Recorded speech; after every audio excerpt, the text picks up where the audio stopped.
அதாவது ஒவ்வொரு ஹீரோவுக்கும் பார்த்தீங்கன்னா, ஒரு மியூசிக் டைரக்டர் வந்து ரொம்ப ஃபேவரட்டா இருப்பாரு.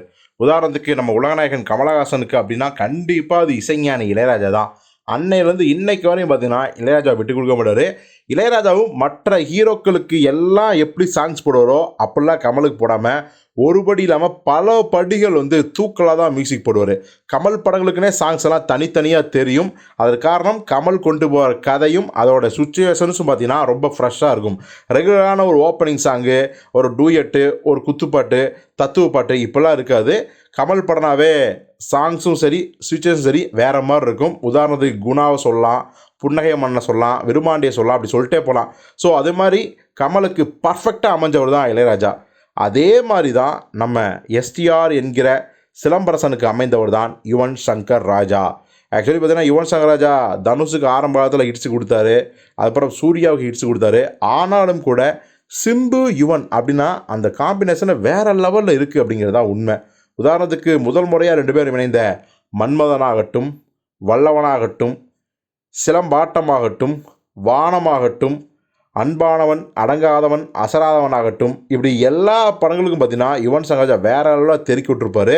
சிம்பு மீண்டும் கம்பேக் குடுத்த அந்த மாநாடு படத்துக்கு யுவன் எப்படியெல்லாம் உயரம் குடுத்து உழைச்சிருப்பார் அப்படிங்கிறது நான் சொல்லி உங்களுக்கு தெரிய வேண்டியதில்ல. அப்படியே அட்டகாசப்படுத்தியிருப்பாரு.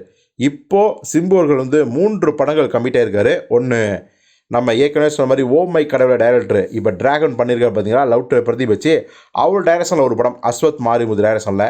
அப்புறம் பார்க்கிங் டைரக்டர் ராம்குமார் டைரக்ஷனில் ஒரு படம். அப்புறம் தேசிங்கு பெரியசாமி டைரக்ஷனில் ஒரு படம் எஸ்டிஆர் 48. இதில் வந்து பார்த்தீங்கன்னா, அஸ்வத் மாரிமுத்து டைரக்ஷனில் அனிருத்த மியூசிக் பண்ணலாம் அப்படிங்கிற அளவுக்கு சிம்பு ஆரம்பத்தில் அந்த ஒரு ஐடியாவில் இருந்தாராம். சுற்றி இருந்தவரும் அதான் சொல்லிக்காங்க.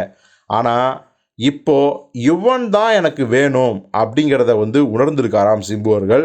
ஏன்னா யுவன் கம்பேர் பண்ணும்போது நம்ம அனிருத்தெல்லாம் வந்து பார்த்திங்கன்னா பெரிய விஷயமே கிடையாது அப்படிங்கிறது தான் அவருடைய நிலைப்பாடாக இருக்குது.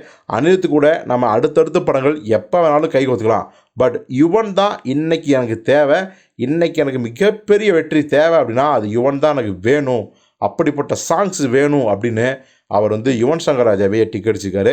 ஸோ அஸ்வத் மாரிமுத்து இயக்கத்தில் நம்ம சிம்பு நடிக்க போகிற படத்துக்கு மியூசிக் டைரக்டர் நம்ம யுவன் சங்கர் ராஜா தான்.